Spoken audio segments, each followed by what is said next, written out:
everyone. Interview is one of the most important part when you are applying for a job. Today, we will teach you some basic but very helpful tips in order to act as a professional in an actual interview.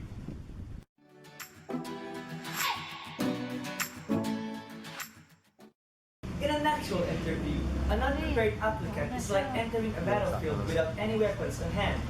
There are lots of uncertainties and unexpected situations in an interview. In order to cope with it, you must know the key areas in the interview. These are professionalism, personality, interest in the job being offered, and fit for the job, including applicable skills. But now, we have compressed the key areas into three major areas. These are self-image, professionalism, and the art of answering.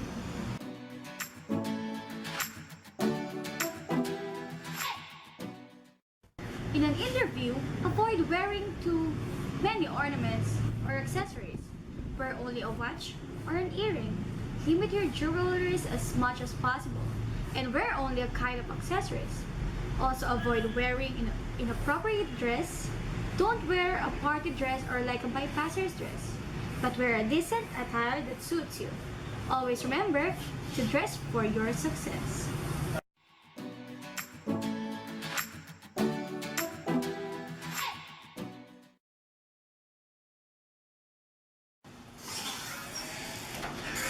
Come in, please sit down. Alright, thank you.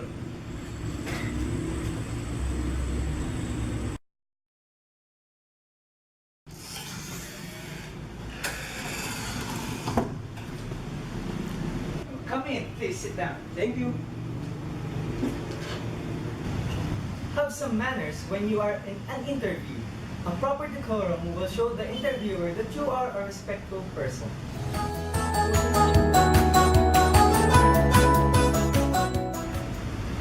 Professionalism is the character and standards of a professional in an interview. These are few pointers as a starter in a professionalism.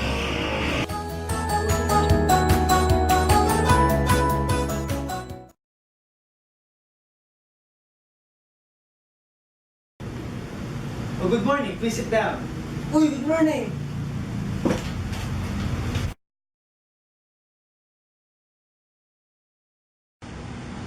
Hi, good morning. Please sit down. Good morning.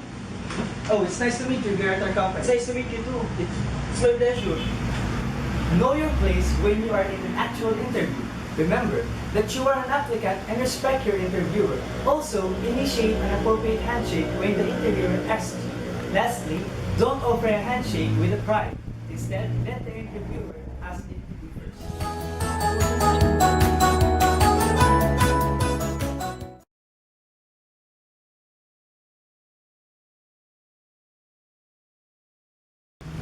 So, how are you these days?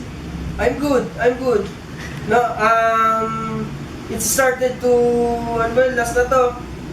Give me encouragement to apply here.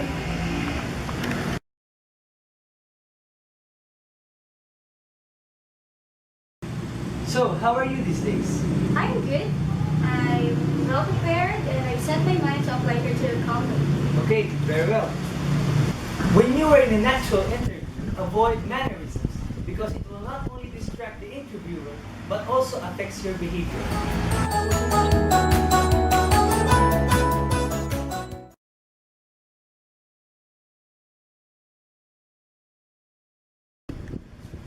So, kindly introduce yourself. I'm Mia Rose Susito and I'm from Binangonan and I'm 22 years old.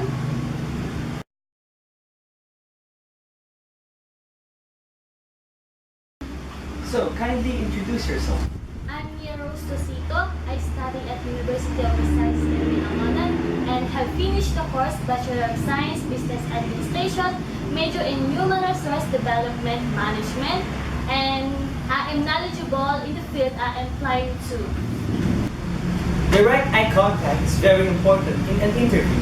It shows sincerity and honesty, that the applicant is able to answer with confidence. If you are not used in looking directly at the eyes of the interviewer, look at their forehead instead. And it's just like looking directly in their eyes.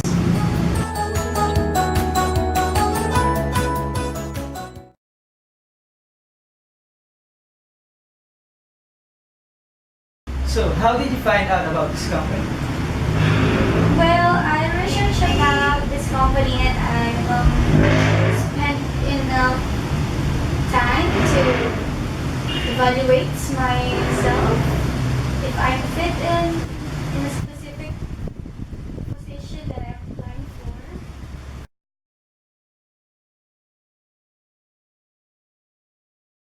So, how did you find out about this company?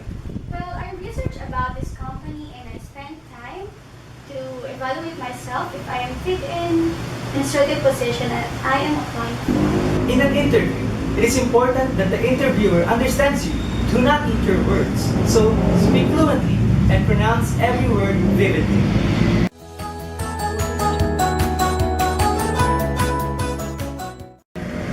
Answering questions in an interview will definitely measure your capabilities in being flexible in various situations.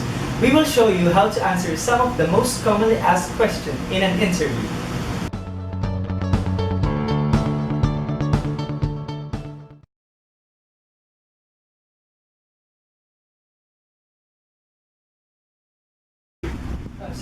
Tell me something about yourself aside written in your resume. I'm Andrea Parino and I'm 21 years old. I'm from Calamoy, Rizal. Actually, I have a house near Antipolo and I'm not living with my parents. My brothers and sisters are in my grandparents' house because my parents separated long time ago. And actually, sir, I recently broke up with my boyfriend and it causes me too much pain. That's why I'm not really unfocused today.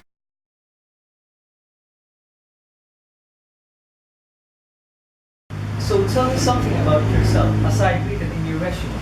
I'm Andrea Parino. I'm computer literate, good in communication, as well in handling work with grace under pressure. Okay. In answering, tell me something about yourself. Do not tell a story about yourself or a Yes. biography that will consume a lot of time and sometimes it annoys your interviewer. Instead, state your achievements, goals, and also your answer should reflect that you're aware of the company's needs and values. Meanwhile, your tone should register as articulate, confident, and prepared. Keep in mind that the interviewer is asking you to talk about your professional self, not your general self.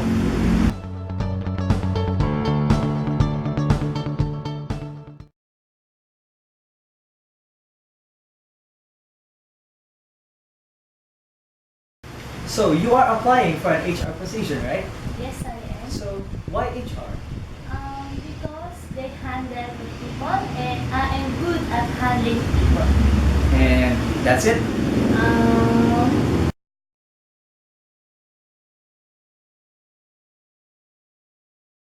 So you are applying for an HR position, right? yes, I am. Then why HR? As a graduate of Human Resource Development Management, I am capable of handling people, especially when it comes to directing and placing them in their appropriate fields. In an interview, it is usual for an applicant to encounter job-related questions, especially the position you desire. You must be knowledgeable of your position and also you must be able to answer a situational question given by your interviewer.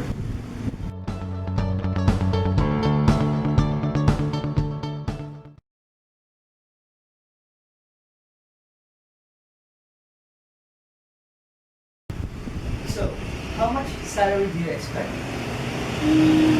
Around 8,000, Around 8,000? Oh, come on, give me a number. 10,000. 10,000. Okay.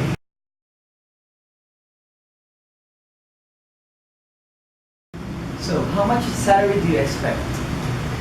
As a starter, around 13,000 to 15,000 because this is technically your company's need. So, we can offer up to 16K in our company as a starter. In some interviews, a trick question may come up. Trick questions are often asked by the interviewer to test the applicant if they are focused on the job. not on the money. Expect follow-up questions that may question your suitability to the job, and be ready to vent out concerns about why you're perfect for the job. Always wrap your answers around the fact that you are genuinely excited to be working with them and the skills you have fit perfectly for the job that requires them. Interview is a crucial moment for an applicant, for this is the point wherein you are tested if you are fit for the job and for the company. Apply these 3 key areas in order to perfect your job interview. Enhance your self-image, apply professionalism, and the art of answering questions. Once again, good day and have a professional interview ahead.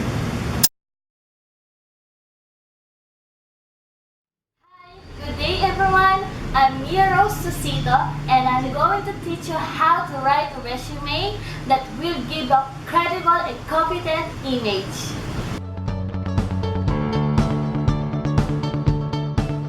Did you know creating a personal brand is critical to any career development process?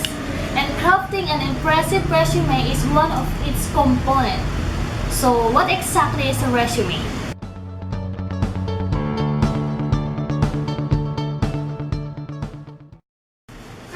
It's a document that tells prospective employers exactly what you want them to know about you and why you would be a good fit for their open position.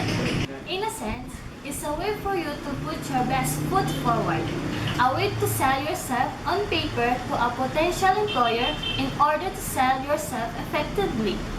I'm going to run through a checklist of what you should keep and bear in mind. Everyone has a different opinion on what works, but there are some overarching principles that seem to work well in most industries.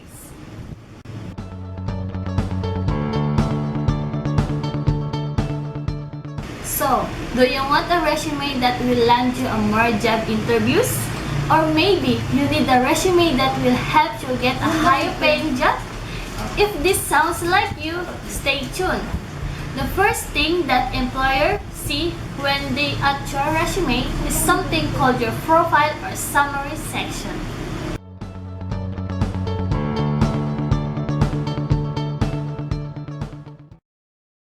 What is a profile or summary section? Represent a snapshot of your background, experience, and education, describing who you are and what you're capable of. It's the first thing that employers see. Represent your background, experience, and education. It shows in the top of resume. The top half of your resume by far the most important. This is where hiring managers and recruiters will look first. You have 6 seconds or less to convince them that you are the perfect candidate for an interview. Include a good contact phone number with a professional sounding email address, preferably Gmail account with your first and last name. So, it has to be clear, concise, and it has to hit the nail on the head to tell the employer that you are the exact fit for the job that you're applying. And do you want to avoid soft skills? When you're describing your profile and overall, it should be about 3 to 4 bullet points max. So now that you know what a profile section is.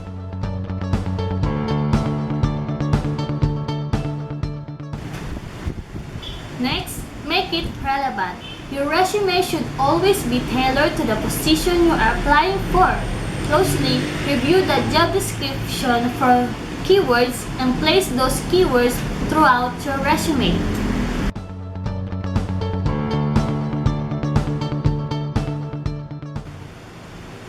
And finally, place emphasis on the format.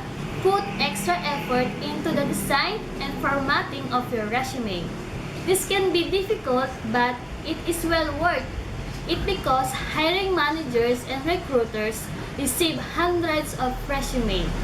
You need to do a little something extra to stand out from everyone else. I'm not saying you need to create an infographic resume unless your industry requires it, but there are few simple strategies that you can put into place. First, consider using an alternate font, Times New Roman and Arial. are two of the most commonly used fonts, which is why they should be avoided. Rather, use alternate fonts such as Garmin, Hill Sans, or even Cambria. Also highlight section by applying subtle changes, such as bold text, line breaks, extra spacing, and even subtle color changes. And lastly, use list bulleted lists are a great way to break up information and draw attention to things you want someone to notice. So, there you have it. I wish it will help you this guide to write a resume when you want to apply to a different job and industry. Thanks guys for sticking with me until the end.